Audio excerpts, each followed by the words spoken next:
We've been talking about distribution so far, and we've discussed two main descriptive statistics of a distribution.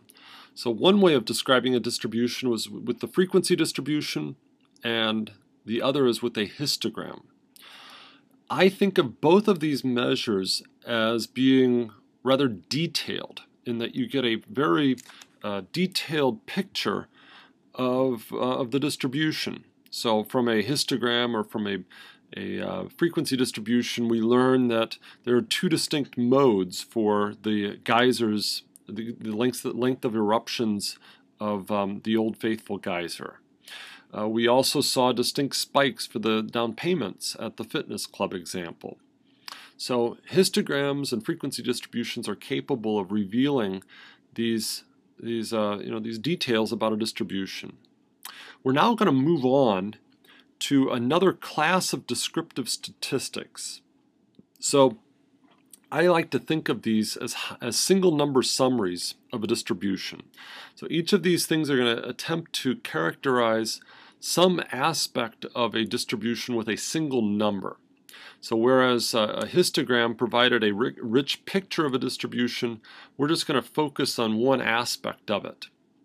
Now, the first aspect of a histogram that we will want to capture is where's the middle, or equivalently, what's a typical value? So what's a typical down payment at that health club?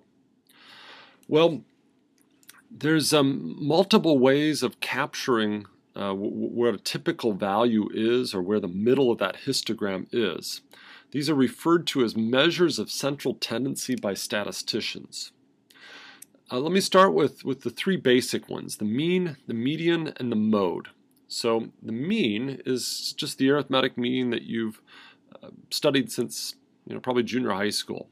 Add up the values, divide by n. The median is the middle number. So the idea behind the median is you have to sort the data from smallest to largest, and then pick the middle person. So I think a couple examples will make what I just said completely clear. If we consider the list of numbers 1, 2, and 3, then the middle number is 2. So 2 would be the median. Now note that half the distribution is to the right, half the distribution is to the left of the median. What happens if you have an even number of values? For example, 1, 2, 3, and 4. Well, then by convention we average the middle two values, so the median would be 2.5. The mode is the most frequently occurring value. Referring back to our discussion of the down payments, the most frequently occurring down payment was $100, so that would be the mode of that distribution. There are a couple things that you should know about these measures. The first is that the median is more robust to outliers than the mean. What that means is that if there are some extreme values, the value of the mean can be changed substantially, while the median will not change. Let me give you a little example. Suppose that we had a class and 50 students, say, and all of those students have exactly the same income, say $100,000 a year. Clearly the mean is $100,000 a year, as is the mode. Now let's say that Bill Gates or some very rich person decides to enroll in that class. Then you have one very extreme value and then 50 values of 100,000. What's going to happen to the mean and the median? Well, first off, the median's not going to change, because if we sort these 51 students now from smallest to largest, the middle student still makes $50,000 and therefore does not budge. The mean, however, will move substantially. If you add the incomes all up and then divide by 51, on the average, these students are millionaires. So the point of this example is that the value of the mean can be influenced greatly by a single value, and that's why you'll often see things like median income reported rather than mean income, because of that sensitivity to outliers. Another thing that you should note is that you can compute the median of an ordinal variable. So remember, the only thing you need to be able to do to find the median is to sort the values from smallest to largest, and you can do that with an ordinal variable. So it's meaningful to compute the median of an ordinal variable, but not the mean.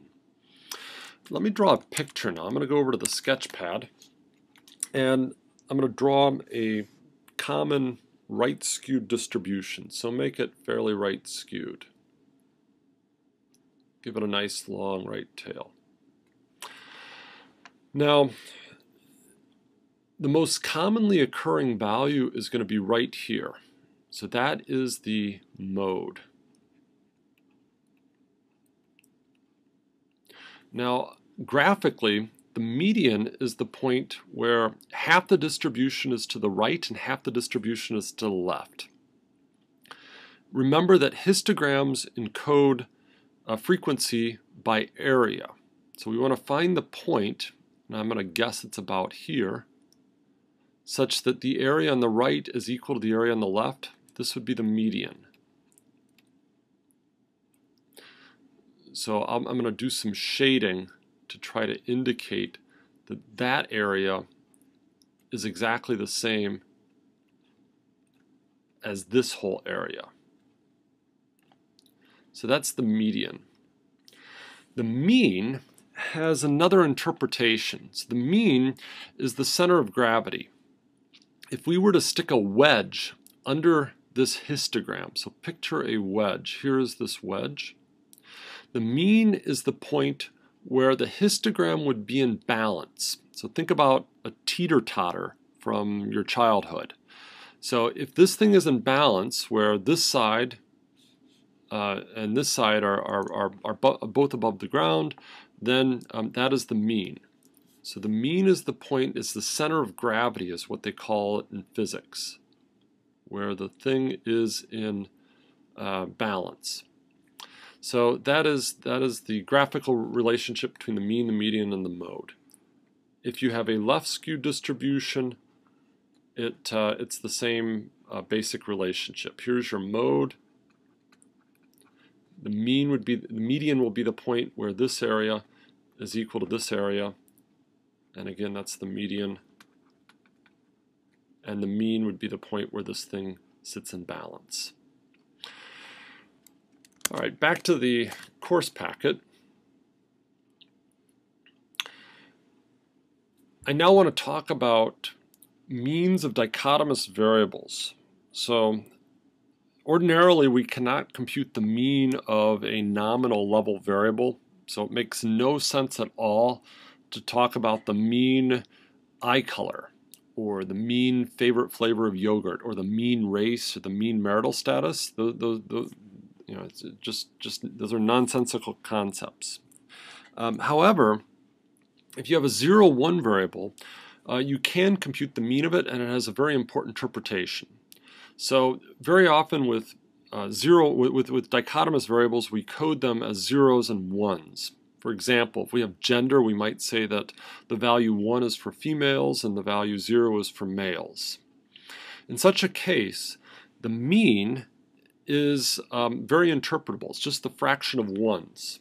To understand this, let's consider this little data set where you have 0, 0, 0, 1, and 1. So for example, if we had 3 males and 2 females, that would be the data set representing that group of people.